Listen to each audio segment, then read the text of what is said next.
Hello மக்களே வணக்கம். நான் உங்க மிஸ்டர் டி. இது நம்ம டிஎன்ஏ ட்ராமா. இன்னைக்கு நம்ம பார்க்க போகிறது ரெட்ரோ மூவியோட ரிவ்யூ தான். கார்த்திக் சுப்புராஜ் இயக்கி சூர்யா, பூஜா ஹெக்டே, ஜோஜு ஜார்ஜ், பிரகாஷ் ராஜ், நாசர், கருணாகரன் இவங்களாம் சேர்ந்து நடிச்சிருக்க படம் தான் இந்த ரெட்ரோ.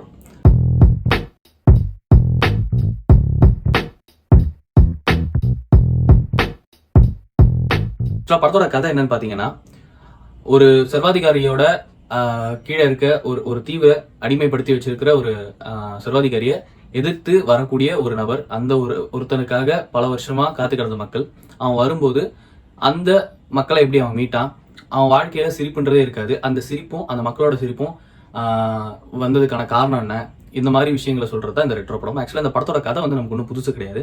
இந்த மாதிரியான டெம்ப்ளேட்ஸ் வந்து தமிழ் சினிமாவில் நிறைய வந்துருச்சு, உலக சினிமாலே ஊறப்பட்டது இருக்கு.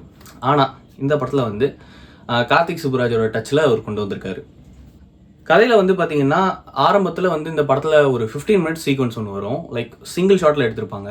யூஸ்வலத்தில் அந்த ஒரு சாங்கில் ஆரம்பித்து அந்த சாங்லேருந்து கண்டினியூ ஆகி கான்வர்சேஷன் மாதிரி ஒரு சீக்வன்ஸ் போய் அங்கேருந்து பார்த்தீங்கன்னா ஒரு ஃபைட்டு, அதுக்கப்புறம் திரும்ப சாங்கு, திரும்ப ஃபைட்டு, கடைசியாக முடியும் போது ஒரு ஃபைட்டு. இந்த மாதிரி வந்து பார்த்தீங்கன்னா ஒரு பண்டில்டாக இருக்கும். இதில் ஒரு விஷயம் என்னன்னா, நிறைய எமோஷன்ஸ் இதில் கலந்து வரதுனால பார்க்கறதுக்கே நல்லா இருந்தது. கேமரா ஹேண்டில் பண்ண விதமாக இருக்கட்டும், லைட்ஸாக இருக்கட்டும், கோரியோகிராஃபிஸ் அவ்வளோ பக்காவாக பண்ணியிருக்காங்கன்னு தான் சொல்லணும். இந்த படத்தில் நடிகர்களை பொறுத்த வரைக்கும் சூர்யா, பூஜா ஹெக்டே தான் இந்த படத்தில் வந்து முக்கால்வாசி ட்ராவல் பண்ணுறாங்க.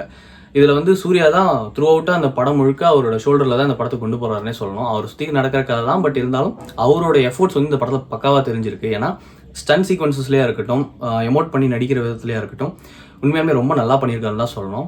பூஜா ஹெக்டே வந்து பார்த்தீங்கன்னா ஒரு சட்டில்டான ஒரு கேரக்டர் தான் பண்ணியிருக்காங்க. எந்த இடத்துலையும் வந்து ஓவர் ரியாக்டோ எதுவுமே பண்ணாமல் அவங்களுக்கான வேலையை அழகாக பண்ணி கொடுத்துருக்காங்கன்னு தான் சொல்லணும். அது ஒரு மாதிரி நல்லா சூட் ஆச்சு அவங்களுக்கு.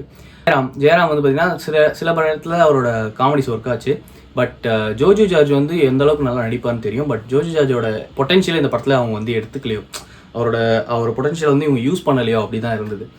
நாசர், பிரகாஷ் ராஜ், கருணாகரன் இந்த மாதிரி நல்ல நடிகர்கள் இருக்காங்க படத்தில். பட் அவங்கள பெருசாக யூஸ் பண்ணவே இல்லைன்னு தான் சொல்லணும். இதில் வந்து கல்ட்டு வில்லன் ஒருத்தர் உருவாப்பில். ஆக்சுவலாக அவர் வந்து ட்ரை பண்ண மாதிரி இருந்துச்சு. பட் இருந்தாலுமே அவரோட இடத்துல எனக்கு பர்சனலாக தோணுது ஃபஹத் ஃபாசில எஸ்ஜே சூர்யா போட்டது சூப்பராக இருந்திருக்கும் அப்படின்னு தோணுச்சு. ஏன்னா அது மாதிரி அந்த கிரேஸியாக இருந்துச்சு அந்த கேரக்டர். ஆனால் அது வந்து அவர் சரியாக எலிவேட் பண்ணலையோ, அவருக்கு சூட் ஆகலையோன்னு தான் எனக்கு தோணுச்சு அவரோட நடிப்பில். இந்த படத்தில் வந்து பார்த்தீங்கன்னா ஒன்றும் போர்ஷன் வைஸ் போர்ஷனாக பிரிச்சிருந்தாங்க. லவ், லாஃபர், வார், அப்புறம் இன்னும் ஒரு செகண்ட் ஹாஃபில் இன்னும் ஒரு 2 அதே மாதிரி ஒரு போர்ஷன் வரும். இது எல்லாமே வந்து கனெக்ட் ஆகிற இடம் தான் கடைசியில் அந்த தம்மம். அந்த படத்தோட ட்ரெய்லர்லேயே நம்ம பார்த்துருப்போம், தம்மம், பர்பஸ் ஆஃப் லைஃப், அதுதான் அதோட மீனிங். இதை வந்து அவங்க கடைசியில் எப்படி முடிக்கிறாங்கன்றது நல்லா இருந்தது. பட் இது வந்து ஒரு முழுநீள படமாக பார்க்கும்போது பிச்சு போட்ட மாதிரி இருந்துச்சு. படத்தை வந்து மோஸ்ட்டாக தாண்டி இந்த படத்தை எலிவேட் பண்ணது யாருன்னு பார்த்தீங்கன்னா music director Santhosh Narayanan.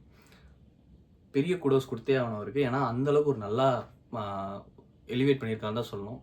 And stunts and cinematography பெரிய ஒரு ஷவுட் அவுட் கொடுக்கணும். ஏன்னா சினிமோட்டோகிராஃபி பொறுத்த வரைக்கும் ஸ்டார்டிங்கில் ஆரம்பிக்கும் போது ஒரு மாதிரி லைட் ஷேடில் ஆரம்பித்து திரும்ப ஒரு மாதிரி கலர்ஃபுல்லாக காட்டி திரும்ப கடைசியில் முடிக்கும்போது ஒரு மாதிரி டார்க் ஷேடில் முடிக்கிறது, அது நல்லா இருந்தது.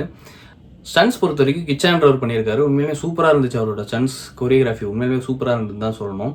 ஓவராலாக இந்த படம் ஃபர்ஸ்ட் ஹாஃப் ஒரு மாதிரி நல்லா கொண்டு போனாலும் செகண்ட் ஹாஃபில் கொஞ்சம் லேக் ஆகி ஏதோ ஒரு இடத்துக்கு போயிட்டு சொல்ல வந்த அரசியலையும் முழுசாக சொல்ல முடியாமல் கிளைமேக்ஸில் எப்படியோ எல்லாத்தையும் ஒன்று சேர்த்து மூட்டை கட்டி கொடுத்தா மாதிரி தான் இருந்தது. ஓவராலாக இந்த படம் வந்து one time watchable average movie தான். இதே மாதிரி சினிமா கண்டென்ட்ஸ்க்கு நம்மளோட டிஎன்ஏ ட்ராமா டவுனை சப்ஸ்கிரைப் பண்ணிவிட்டு லைக், ஷேர், கமெண்ட் பண்ணிட்டு அந்த பெல் ஐகானை தட்டி விட்டுருங்க.